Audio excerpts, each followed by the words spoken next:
गुलाब सिंह एक बार फिर अपने घटिया साजिश में कामयाब होकर कि सूरज को ईशा से दूर कर देता है और सूरज को गिरफ्तार करवा देता है।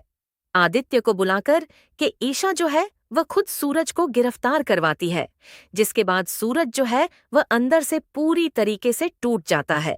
क्योंकि दोस्तों, इतने सबूत दिखाने के बाद भी, सूरज के इतनी कोशिश करने के बाद भी ईसा जो है वह अपने बाप गुलाब सिंह पर ही भरोसा कर रही है, जिसके बाद सूरज अब काफी ज्यादा टूट चुका है और सूरज को फिर से गिरफ्तार कर लिया जाता है।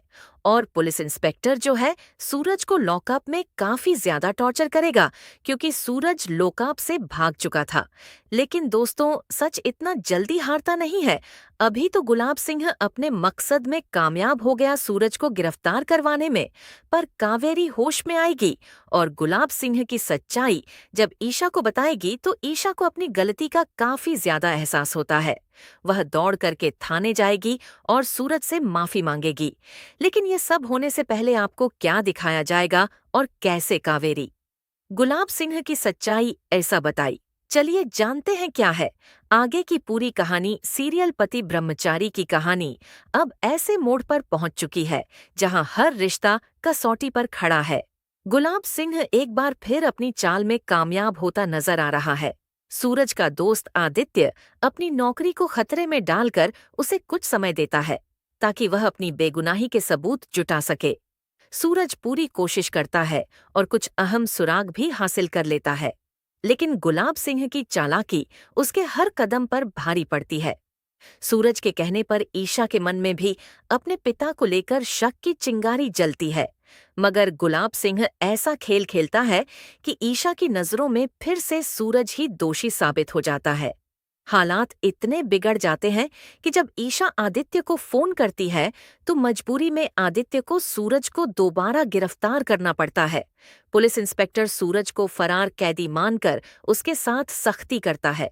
लॉकअप में उसे अपमान और मार सहनी पड़ती है। सूरज टूट जाता है, खासकर इसलिए क्योंकि उसकी ही पत्नी ने उसे गिरफ्तार करवाया। इधर अस्पताल में कावेरी को होश आता है। उनकी नजर जैसे ही गुलाब सिंह पर पड़ती है, उनके चेहरे पर डर साफ झलक उठता है। वह कुछ कहना चाहती हैं, शायद अपने हमलावर का नाम लेना चाहती हैं, लेकिन अचानक उनकी तबीयत फिर बिगड़ जाती है। यही पल ईशा के मन में बड़ा सवाल खड़ा कर देता है। आखिर माँ किससे डर गईं? बाहर से ईशा अपने पिता का साथ देती दिखती है, लेकिन भीतर ही भीतर वह सच जानने की ठान चुकी है। वह चुपके से गुलाब सिंह का फोन चेक करती है, सीसीटीवी फुटेज देखती है और एक संदिग्ध शख्स तक पहुंचती है।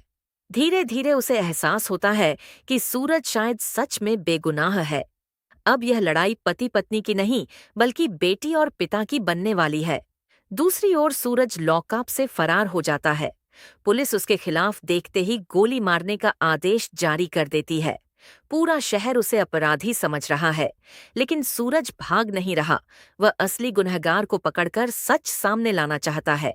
छुपते छुपाते वह अपने घर के पास पहुंचता है, जहां पुलिस छापा मार चुकी होती है। ताई माँ उसकी चिंता में कमजोर होकर गिर पड़ती है। दीवार के पीछे छिपा सूरज सब देखता है, लेकिन सामने नहीं आता। अगर वह पकड़ा गया तो सच हमेशा के लिए दब जाएगा। कहानी तब और खतरनाक हो जाती है जब गुलाब सिंह एक सुनसान खंडहर में किसी गुंडे को पैसों से भरा बैग देते हुए कहता है कि सारा इल्जाम सूरज पर आ चुका है। ये सुनकर सूरज सामने आ जाता है, लेकिन तभी अनिल पीछे से उसे पकड़ लेता है। गुलाब सिंह बंदूक तानकर उसकी कहानी खत्म करने की तैयारी करता है। तभी अचानक गोली चलने की आवाज गूंजती है। सब चौंक जाते हैं। सामने ईशा खड़ी है, आंखों में आंसू नहीं बल्कि सच का साहस। वह अपने पिता पर बंदूक तानकर कहती है कि आज अगर जरूरत पड़ी तो बेटी नहीं, इंसाफ फैसला करेगा। अब सवाल यह है, क्या ईशा सच में अपने पिता के खिलाफ खड़ी होगी? क्या सूरज बच पाएगा? और क्या कावेरी का बयान इस साजिश का पर्दाफाश कर पाएगा? आने वाले एपिसोड में सच और रिश्तों की जंग निर्णायक मोड़ लेने वाली है। और अगर आपको यह अपडेट थोड़ी सी भी अच्छी लगी है तो आप हमारे चैनल बीजू का अपडेट लाइव को सब्सक्राइब कर लीजिए।